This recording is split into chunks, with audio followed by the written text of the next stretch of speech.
성가대도 그동안 수고 많으셨습니다. 할렐루야. 우리 같이 한번 인사를 나눕니다. 주님의 은혜가 여러분에게, 앞뒤 전후 좌우로 주님의 은혜가 여러분에게, 주님의 은혜가 여러분 위에 가득하길 바랍니다. 저는 여러분이 기도해 주시고 또 교회가 허락한 지난 한 달 동안 안식월을 잘 보내고 무사히 귀환했습니다. 뭐 손뼉까지 칠 일은 아닌 것 같고요. 많이 보고 많이 생각하면서 주님께서 이런 것들 때문에 안식월을 주셨구나라고 고백하는 그런 시간이었습니다. 안식월을 떠나면서 한편으로는 좀 뿌듯한 것도 솔직히 있었어요. 쉽지 않는 일이잖아요. 예를 들면 아무리 21년을 쉼없이 달려왔다고 해도 환경이 안 되면 비울 수 없는 것이잖아요. 그런데 교회가 세워지고 부목사님들도 계시고 우리 성도들을 믿으니까 어찌 보면 다녀올 수 있었습니다. 생각하면 할수록 감사한 일입니다.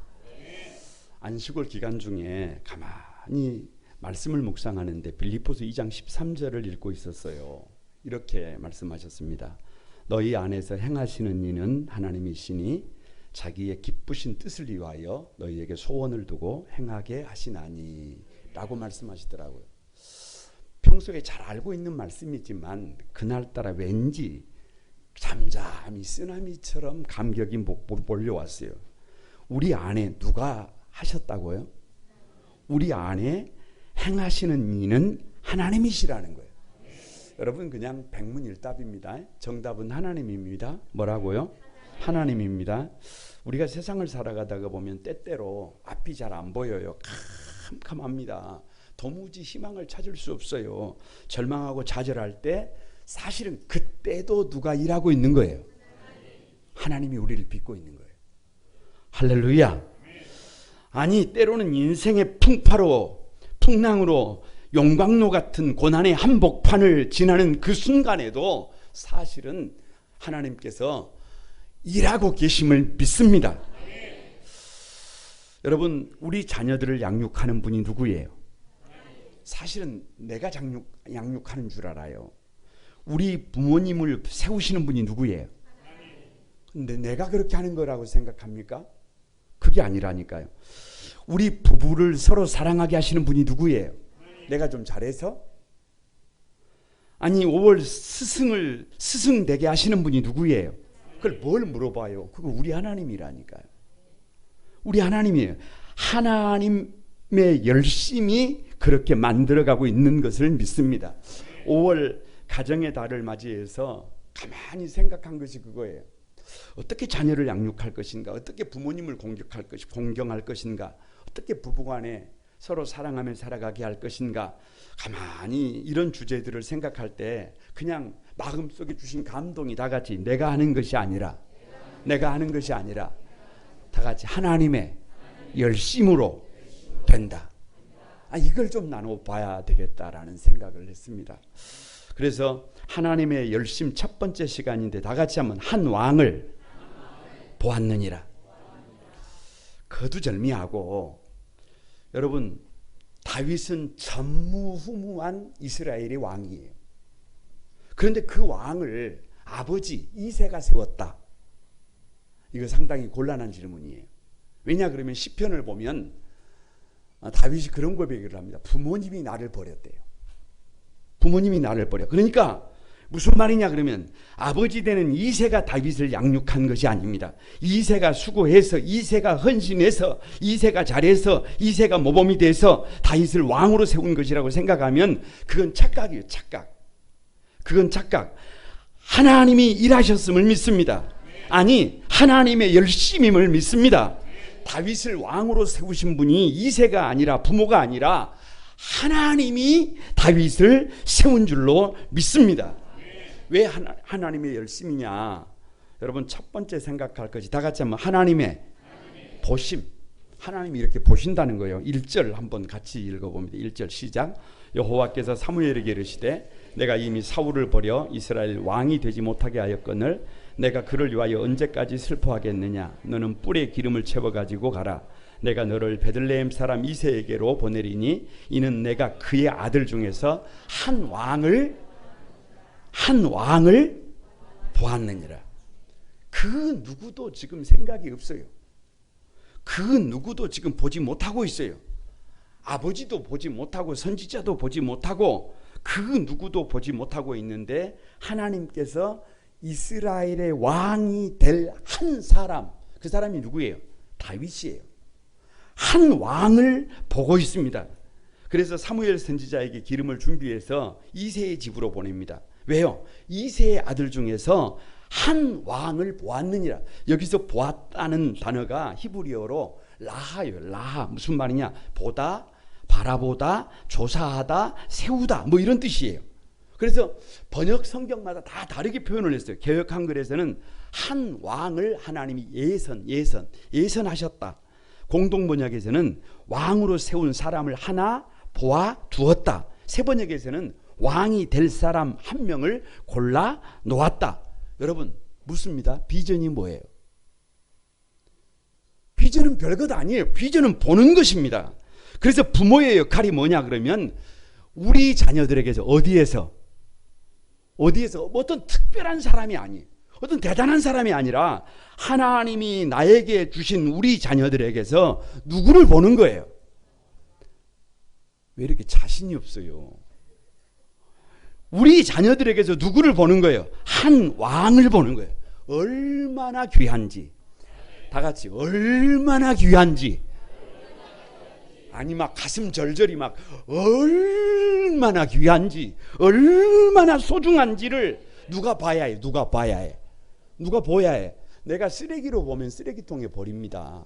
내가 꽃으로 보면 여러분 품어요. 내가 보석으로 보면 귀하게 품어요. 여러분 이스라엘 교육 철학의 핵심이 뭐냐 그러면 다 같이 메시아 대망 사상. 이게 무슨 말이냐 그러면 하나님께서 구약 성경에서 메시아 예수님이 오신다고 300번이나 애언을 하셨는데 묻습니다. 어디에서 오신다는 거예요? 어디에서 오신다는 거예요? 아니 물어봐야 한다니까요. 그 메시아가 우리의 후손으로 오는 거예요. 우리의 후손으로 온다는 말은 여러분 누구의 배 아파서 내가 배 아파서 낳는 내 자녀가 누가 될 수 있다는 거예요. 주님이 될 수 있다는 거예요. 메시아가 될 수 있다는 거예요. 여러분 이것은 엄청난 일이, 이것은 무서운 겁니다. 그래서 부모들의 역할이 뭐냐 그러면 보고 또 봐야 해요. 아무리 사람이 안 될 것 같아요. 아무리 답이 나오지 않을 것 같아요. 그래도 부모의 역할이 뭐냐 그러면 부모의 역할이 그에게서 한 왕을 보는 것입니다. 여러분 봄이 되니까요. 텃밭에 상추를 심습니다. 토마토를 심어요. 그러면 상추를 심으면 뭐가 나요? 상추가 납니다. 토마토를 심으면 토마토가 납니다. 수박을 심으면 수박이 납니다. 그러면 묻습니다. 여러분 수박을 보지 못한 사람이 채소를 알지 못하는 사람이 그걸 심어요? 어떻게 심어요? 본 사람이 믿음을 가지고 뭐를 심어요? 수박을 심어요. 수박을 심으면 수박이 나고 토마토를 심으면 토마토를 나는 것처럼 여러분 우리 자녀들을 믿음을 가지고 한 왕을 보면 채소를 심어 놓으면 우리가 하는 게 아니에요. 누가 하나님이 줄기가 나게 하고 하나님이 싹이 나게 하고 하나님이 꽃이 피게 하고 하나님이 열매를 맺히게 하신 줄로 믿습니다. 부모의 역할이 뭐예요? 바라보는 것이에요. 한 왕을 바라보는 것, 귀하게 바라보는 것, 그것이 하나님의 열심에 참여하는 방법임을 믿습니다. 다 같이 한번 포지션이 아니라 어노인팅이다. 이게 무슨 말이에요? 어노인팅이라는 말은 기름 부으심이라는 말이에요. 그러니까 여러분 꼭 기억해야 해요. 무슨 말이냐 그러면 우리가 중요하게 생각하는 것은 지금 그 사람이 어떤 위치에 있느냐, 어떤 환경에 있느냐, 뭐 이것을 본단 말이에요. 그가 무엇을 가지고 있느냐 이걸 본단 말이에요. 그런데요, 하나님은 그 사람의 포지션을 보는 게 아니에요. 그 사람의 조건과 상황을 보는 것이 아니에요. 그것보다 하나님은 기름 부으심을 봅니다. 왜냐 그러면 지금 사울의 포지션이 뭐예요? 왕이 왕. 지금 이스라엘의 왕이에요. 그런데요, 하나님이 이미 사울을 버려서 이스라엘의 왕이 되지 못하게 하셨습니다. 못하게 하셨어요. 그런데 여전히 사울은 왕의 자리에 있어요. 백성들을 다스리고 있어요. 최고의 자리에 앉아 있어요.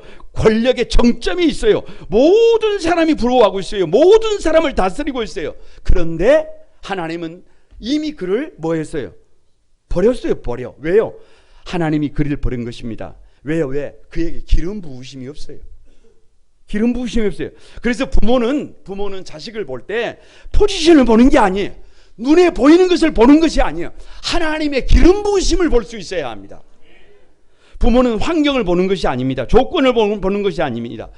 하나님의 기름 부으심을 볼 수 있어야 돼요. 사무엘상을 읽다가 보면 이것이 분명한데요.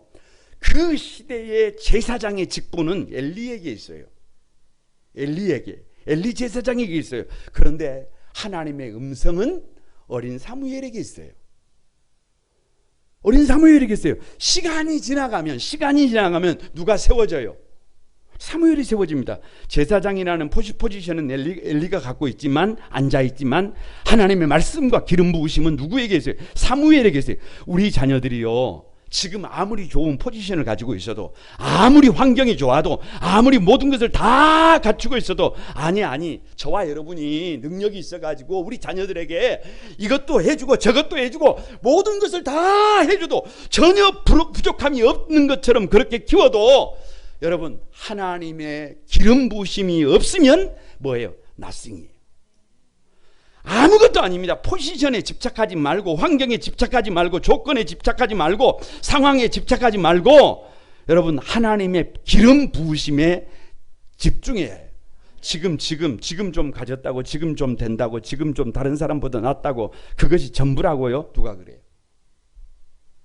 누가 그래요? 포지션이 없어도, 가진 것이 없어도 하나님의 기름 부으심이 있으면 다른 사람들이 보지 못하는 것을 보면 거기서 역사가 일어납니다. 그러니까 부모의 역할이 뭐냐? 부모의 역할이 뭐냐? 여러분, 비록 포지션이 안 돼도, 환경이 좋지 못해도 끊임없이 자녀들을 통해서 우리 자녀들을 한 왕으로 볼 때 그것이 하나님의 열심에 참여하는 방법임을 믿습니다. 저는 88년부터 89년까지 시골 모교회에서 방위를 받으면서 중고등부 부장을 했어요. 그리고 90학번으로 24살에 신학대학에 진학을 했습니다. 그때부터 1년 동안 사례비 없이 교육전도사를 모교회에서 했어요. 지금 와서 생각해 보면 좀 말이 안 맞아요. 왜 말이 안 맞느냐 그러면 어찌 했나 싶어요. 왜냐 그러면 보세요. 월요일 날이 되면 이제 학교로 올라갑니다. 학교로 올라가요. 그리고 한 주간을 지내고 토요일이 되면 다시 내려옵니다. 그런데 올라가는 차비, 내려오는 차비, 그리고 한 주간의 생활비가 10,000원, 10,000원이에요. 1만 원. 여러분 생각을 해보세요. 가만히 한번 생각을 해보세요. 월요일 날 올라갈 때 입고 올라간 옷을 내려올 때 어떻게 입고 내려와요? 이해를 못해요. 똑같이 입고 내려옵니다. 가방 속에 뭐가 있어요? 수건 한 장, 속옷 한두 벌이에요. 저만 그런 게 아니에요. 저만 그런 게 아니라 그때에는 누구도 다른 분들도 다 그랬어요. 지금 시각으로는 이해가 불가능해요. 게으른 사람이 아니고, 게을러서 그런 것이 아니고, 옷을 갈아입을 줄을 모르는 것이 아니고, 그때는 뭐가 그랬어요? 그냥 환경이 그랬어요. 수건 한 장을 가지고 가서 한 번 쓰면 세탁기에 버리는 것이 아니라 일주일 동안 쓰고 가지고 내려왔어요. 그러니까 그것을 지금 세대는 이해를 못해요. 그런데 1990년 7월 맥주 감사주일 예배를 시골 교회에서 드린 거예요. 그리고 나서 가만히 시골 집에, 그 집이 뭐 얼마나 좋겠어요. 저 바다에서 모래 짊어져다가 집 식구들이 지은 집이잖아요. 지금 집이 아닙니다. 집에를 들어가는데 하나님께서 그동안 보지 못했던 것을 보게 하시더라고요. 백문일답입니다. 답은 놀렐루야예요. 뭐라고요? 놀렐루야. 우리 집으로 들어가는데 오른쪽 감나무가 하나 있어요. 대문 오른쪽에 감나무가 하나 있는데 이렇게 보니까 들어가면서 보니까 감이 얼마나 많이 열렸는지, 예, 그게 놀렐루야. 예. 대문을 지나서 좀 들어가다 보니까 왼쪽에 외양간이 있는데 소가 새끼를 낳아서 하고 있어요. 놀렐루야. 예. 조금 더 들어가니까 개집이 있는데 개집에 새끼가 나가지고 개가 여기서도 꿈을 저기서도 꿈을 그렸는데 웬 말인지도 모르겠어요. 좀 더 지나가서 창고를 지나가는데 창고에서 고양이가 새끼를 낳아가지고 여기서도 야옹 저기서도 야옹. 아니 놀렐루야라니까. 고개를 들고 처마 위를 보니까 처마 위에 제비가 부화를 내가지고 여기서도 지지배배 저기서도 지지배배. 제가 그때 제비가 입을 크게 벌리는 것을 그때 봤어요. 놀렐루야. 그동안은 그게 안 보이더라니까요. 그게 안 보여. 아니 그렇게 좋은 집으로 안 보였어요. 그렇게 좋은 집으로 안 보여. 그런데 그날 밤에요, 하나님이 꿈을 꾸게 하셨는데요, 지금도 기억해. 그렇게 초라한 집에 아무것도 없는데 햇살이 얼마나 반짝 그렇게 햇살이 가득한지 따뜻한 주님의 품이더라고요. 아니 무슨 생각이 드느냐 그러면 거기다가는 뭐를 갖다 놔도 되겠더라고요. 뭐를 심어도 되고 누가 있어도 되고. 그래서 그때 자다가 일어나서 드린 기도가 지금도 생각해. 하나님, 비록 가진 것은 없어도, 비록 지금 환경은 보잘것이 없어도 우리 집은 하나님이 일하시는 집입니다. 그때 기도해요. 그때 기도. 아니 그렇게 못 본다니까요. 그런데 은혜를 받으니까 도무지 빛이 보이지 않는데 빛이 보이는 줄로 믿습니다. 옆 사람을 한번 축복합니다. 부모의 역할은 우리 자녀들을 통해서 한 왕을 보는 것이다.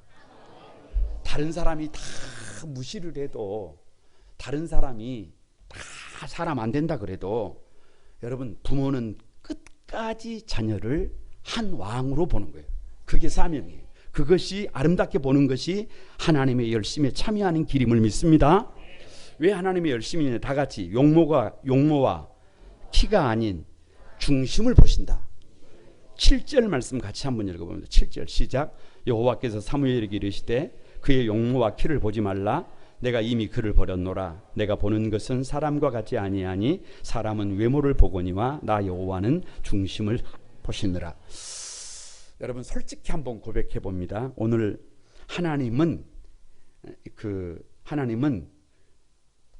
사람과 같지 않아서 용모와 키를 보지 않고 중심을 본다. 이 말씀이 위로가 되시는 분 손 한번 들어보세요. 상당히 교만하시구만요. 저는 이 말씀을 가만히 읽으면서 왜 그렇게 위로가 됐는지 몰라요. 왜냐 그러면 초등학교를 다닐 때 찍어놓은 사진이 있어요. 머리 빡 깎은.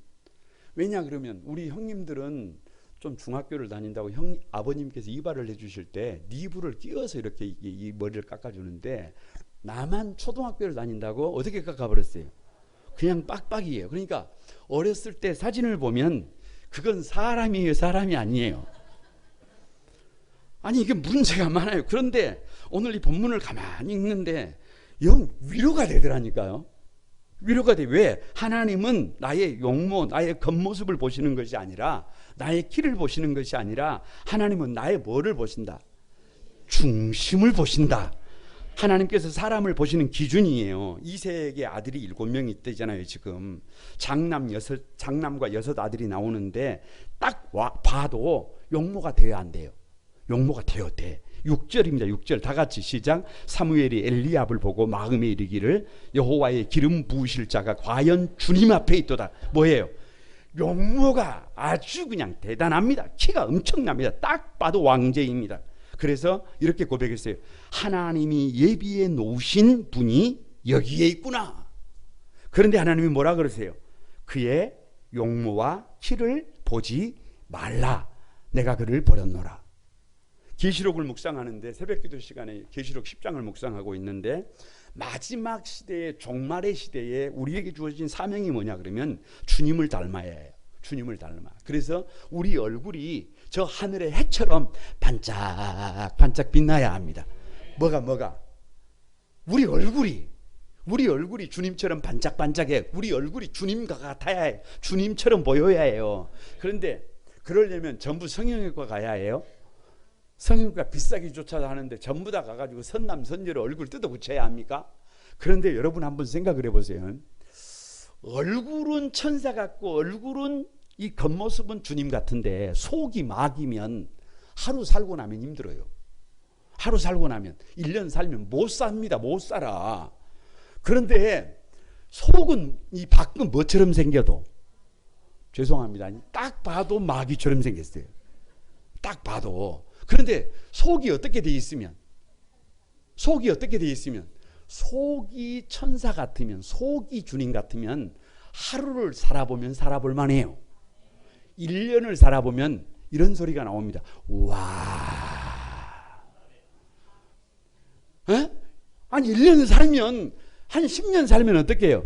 당신밖에 없습니다 그래요. 한 20년 살면 당신을 보니까 주님을 보는 것 같아요. 이런다니까요. 그러니까 뭐가 문제예요? 뭐가 문제예요? 껍데기가 문제가 아니라 용모가 문제가 아니라 모양이 문제가 아니라 키가 문제가 아니라 뭐가 문제예요? 중심이 문제임을 믿습니다. 속이 더 중요하다는 거예요. 하나님이 그래서 우리의 속 중심을 보신다는 거예요. 말씀을 가만히 묵상하다가 이게 쉬운 문제가 아니. 왜냐 그러면 사무엘 선지자도 다윗의 아버지 이새도 여러분 속 중심을 보는 게 아니라 겉모양을 봅니다. 사무엘 선지자를 한번 생각을 해보세요. 하나님의 말씀이 누구에게 있어요? 이새 선지자에게 있잖아요. 아니 사무엘은 기도하는 사람이잖아요. 구별된 사람입니다. 보통의 사람들과는 차원이 다른 선지자예요. 이스라엘의 수많은 사람들보다 한 사람 사무엘 선지자의 존재 가치가 비교가 되지 않는 그런 엄청난 인물입니다. 그런데 첫째 아들 엘리압을 딱 보고 겉모습과 키를 보고 뭐라 그래요? 깜빡 넘어가잖아요. 아니 여러분 요즘 젊은 사람들 이미 결혼해 버리신 분들은 내두고 젊은 처녀 총각 여러분 몸만 보면 안 된다. 껍데기만 보면 큰일 난다. 다 같이 껍데기에 속지 말자. 뭐를 봐야 해요? 속 중심을 봐요. 속 중심을 봐야 해요. 이스라엘에서 머리 정수리부터 발끝까지 흠이 없는 사람이 있었어요. 그 사람이 누구예요? 엘리야. 다윗의 큰아들이에요. 여러분 배신했다가 나중에 죽습니다. 나중에 죽어요.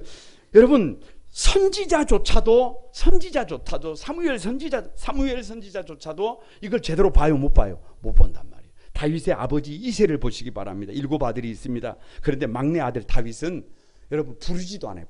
왜 부르지 않아요? 아버지가 생각했을 때도 이 아들은 여기 올 만한 자격이 없어요. 그래서 오늘 12절 말씀에 이렇게 말씀합니다. 같이 한번 읽어봅니다. 또 사무엘이 이새에게 이르되 내 아들들이 다 여기 있느냐? 이새가 이르되 아직 누가 남았는데? 막내가 남았는데 그는 양을 칩니다. 여기 막내는 히브리어로 카탄이에요. 카탄.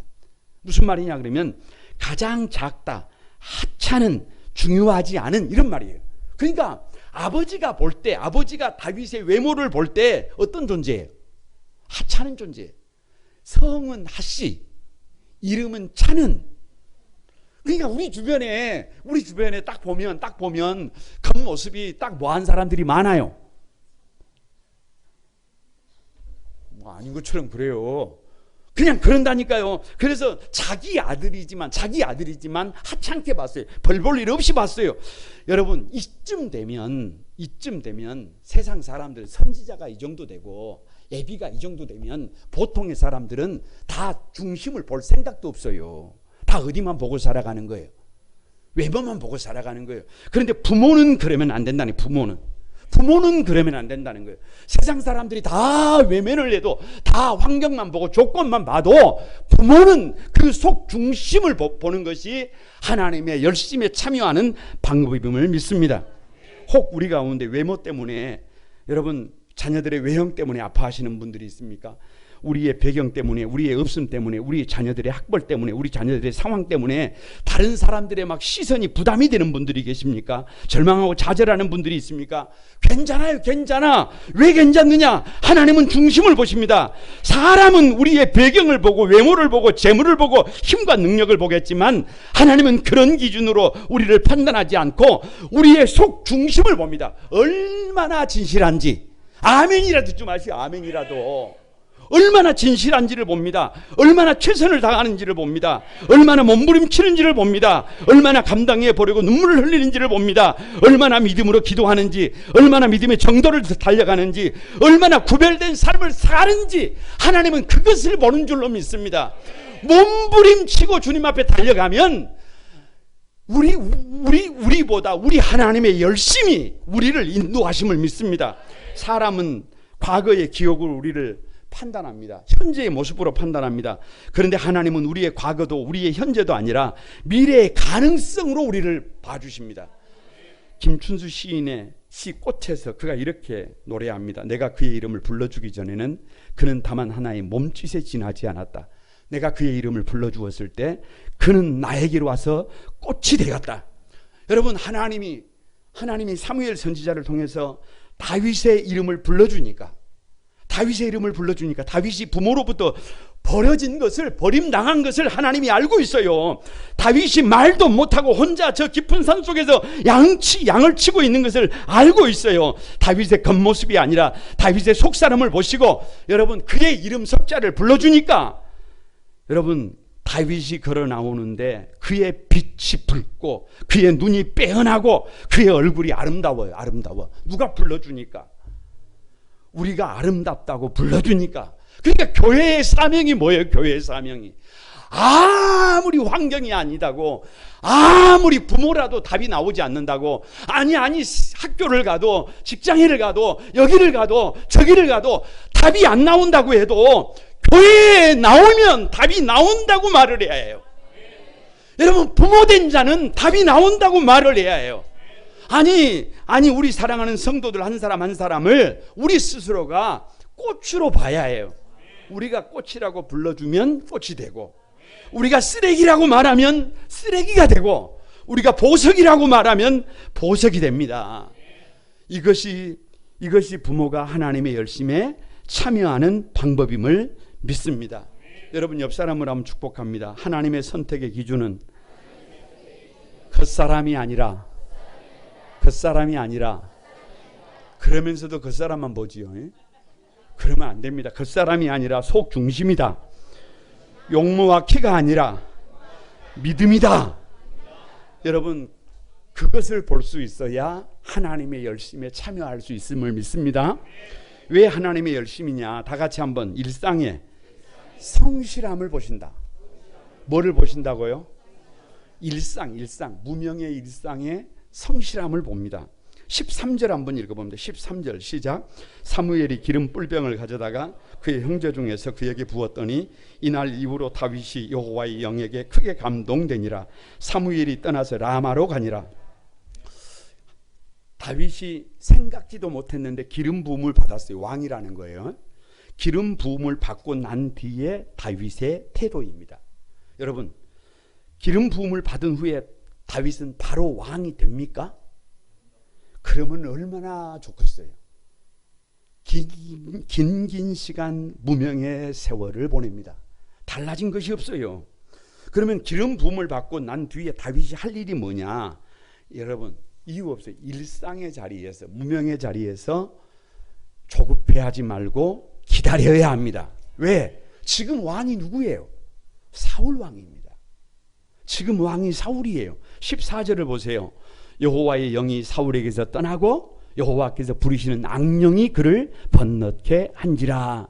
여호와의 영이 사울 왕을 떠나버렸어요. 악령에 사로잡혀 있어요. 사울 왕이 잠을 이루지 못합니다. 사울 왕이 분별력을 잃었습니다. 사울 왕은 이제 있으나 마나한 왕이에요. 그러면 다윗이 어떻게 해야 해요? 다윗이 왕을 찾아가서 하나님은 당신을 버리셨습니다. 지금 왕께서는 악령에 붙들려서 더 이상 왕의 직임을 감당할 수 없습니다. 지금 그 자리에서 내려오십시오. 그러면 다윗은 궁궐 밖으로 나갈 수 있어요, 없어요? 여러분이라면 살려두겠어요?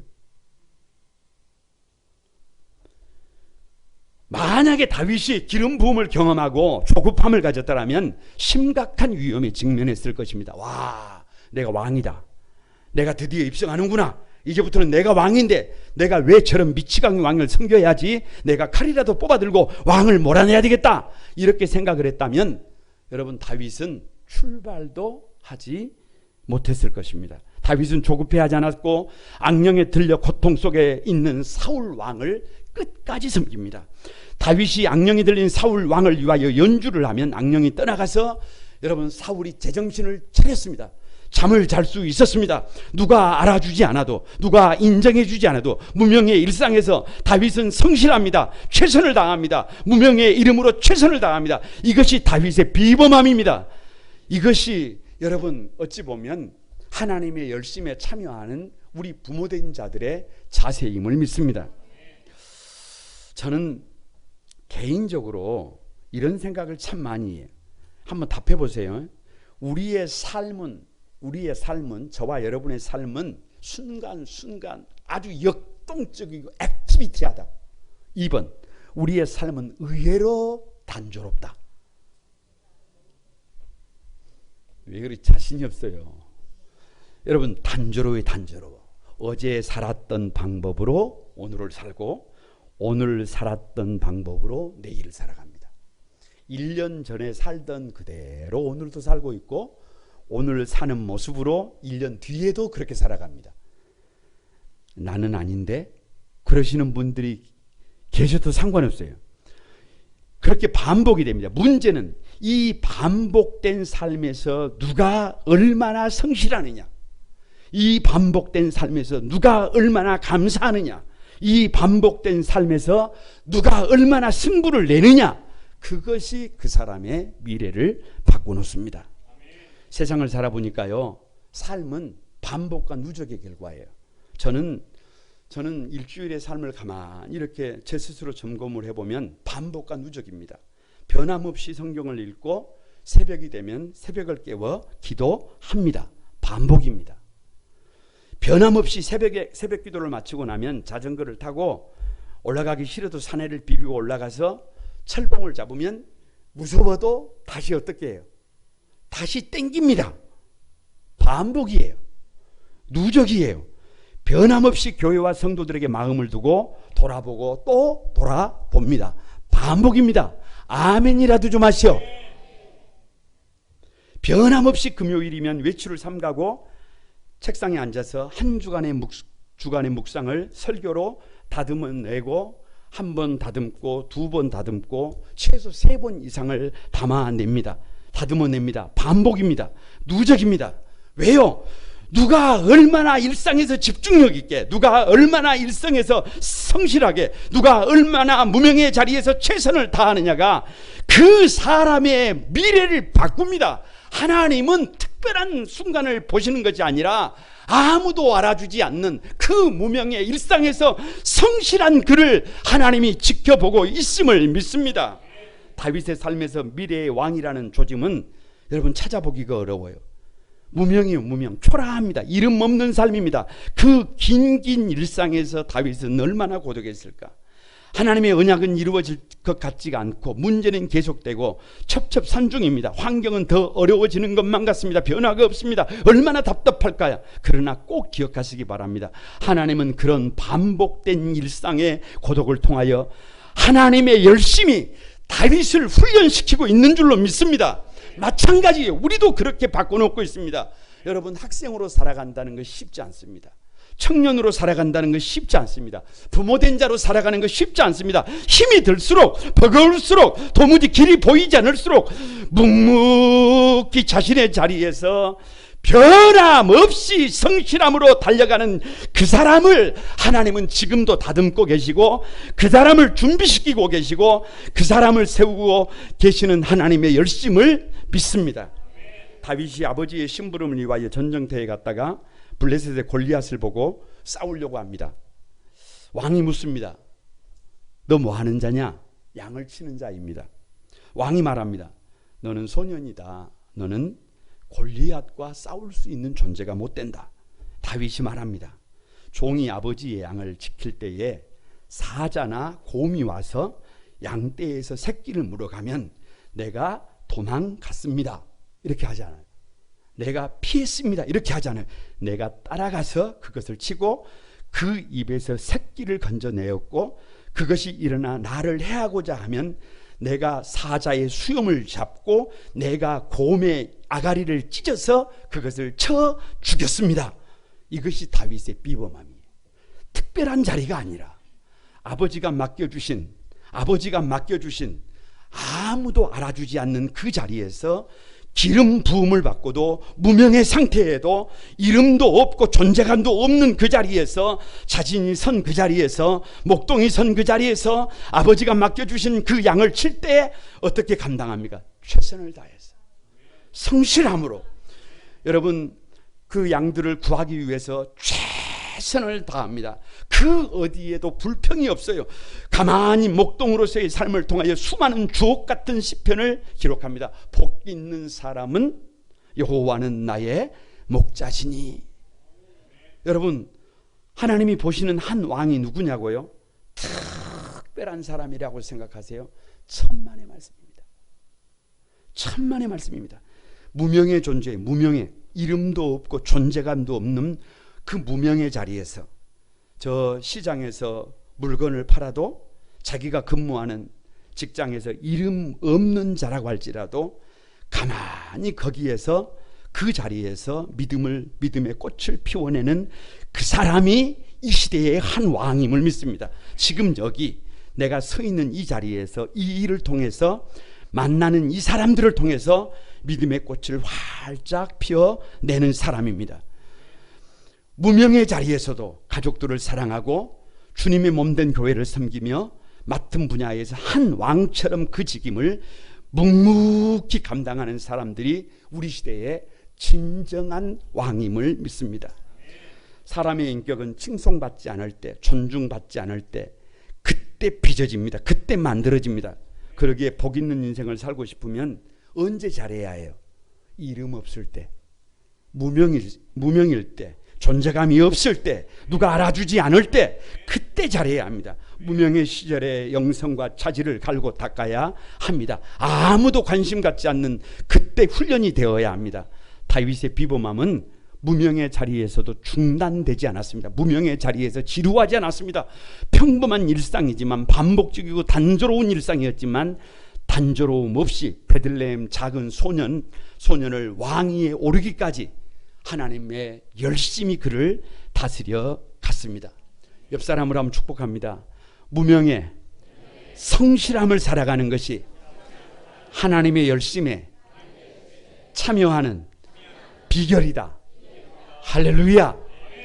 5월 가정의 달을 살아가는 저와 여러분에게, 우리 자녀들을 양육해가는 저와 여러분에게, 아니 오늘 이 예배를 드리는 우리 모두에게 이 말씀이 힘이 되고 능력이 돼서 저와 여러분을 아름답게 세워갈 수 있게 되기를 주님의 이름으로 축복합니다.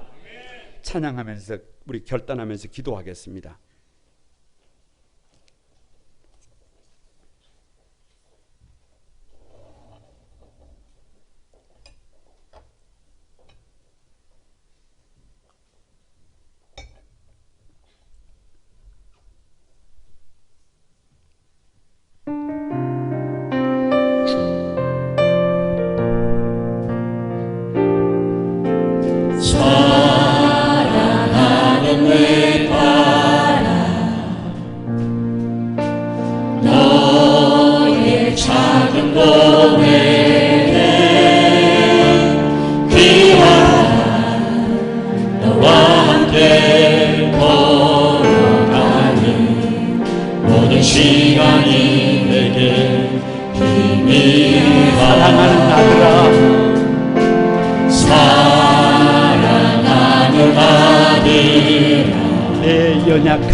내 연약함도 내게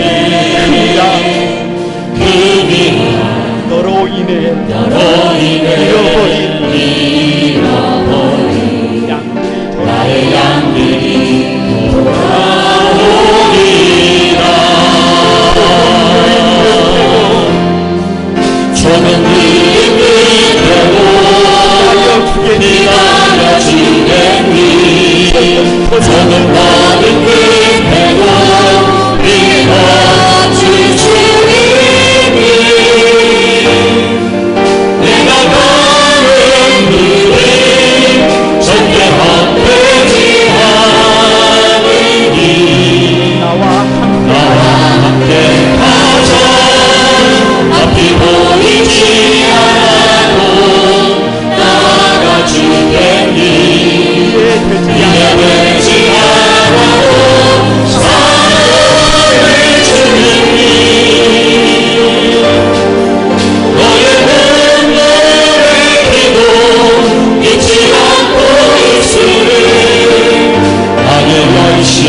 태도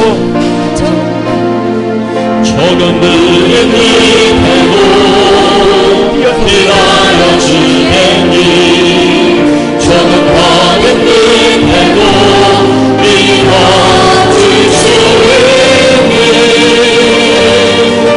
내가 너의 길이 절대 헛되지 않으니 나와 함께 가자 앞이 보이지 않아도 나눠주겠니 이 헤매지 않아도 사랑해주겠니 너의 내 기도 잊지 않고 있으니 나의 열심으로 이루리라. 여러분, 우리 같이 한번 기도하겠습니다. 내가 우리 자녀를 양육하는 줄 알았습니다. 내가 우리 가정을 세워가는 줄 알았습니다. 내가 수고하고 땀 흘리고 최선을 다하면 자녀들이 세워지는 줄 알았습니다. 가정이 세워지는 줄 알았습니다. 그런데 그것이 아닙니다. 하나님의 열심이 우리 자녀들을 한 왕으로 봐주셔야 합니다. 하나님의 열심이 우리 자녀들의 용모와 키가 아니라 마음 중심을 봐주셔야 합니다. 하나님의 열심이 우리 자녀들의 그 무명의 일상의 성실함을 주목해 주셔야 합니다. 주님, 나부터 하나님의 시각을 본받아서 우리 자녀들을 한 왕으로 보고 또 보겠습니다. 나부터 겉모습이 아니라 마음속 중심의 가치를 두겠습니다. 나부터 일상의 성실함으로 모범이 되겠습니다. 하나님, 우리 자녀들을 불쌍히 여겨주시고 우리 교회에 맡겨주신 영혼들을 축복해 주소서. 우리 다 같이 한번 주여 삼창하고 하나님 앞에 기도합니다. 주여 주여 주여. 여러 가지 우리 조금 느린 듯해도 기다려줄 수 있겠니? 조금 느린 듯해도 믿어줄 수 있겠니? 네가 가는 길을 절대 내지 않고 나와 함께 가자. 앞이 보이지 않아도 나아가주겠니? 이래 되지 않아도 살아내주겠니? 너의 눈물의 기도 참고 나의 열심으로 이루라 말씀하시는 주님, 자녀들을 끝까지 주목해 아버지 우리 만드실 수 있는 아버지 정신을 보기 전에가 아니라 하나님의 기름을 주시고 하나님의 기름 부으심에 집중하게 도와주시고 하나님 앞에 잠잠히 하나님의 열심에 시간 부어주셔서 주옵소서. 역사에 주옵소서. 조금 느린 듯해도 기다려줄 수 있겠니? 조금 더딘 듯해도 믿어줄 수 있겠니? 내가 가는 그 길 절대로 헛되지 않으니 아들아 딸아 나와 함께 가자. 나의 열심으로 이루어주리라 말씀하시는 주님의 세미한 음성을 듣습니다.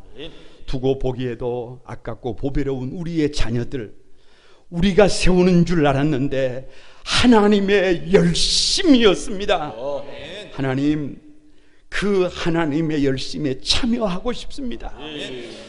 아무리 어렵고 힘들어도 우리의 자녀들 한 사람 한 사람을 왕으로 보고 또 보겠습니다. 가장 귀하게 보겠습니다. 겉모습이 아니라 속 중심을 귀히 보겠습니다. 일상의 성실함으로 나부터 모범이 되겠습니다. 그래서 하나님의 열심에 참여하는 부모 되게 하여 주옵소서. 예수님의 이름으로 기도드리옵나이다. 아멘.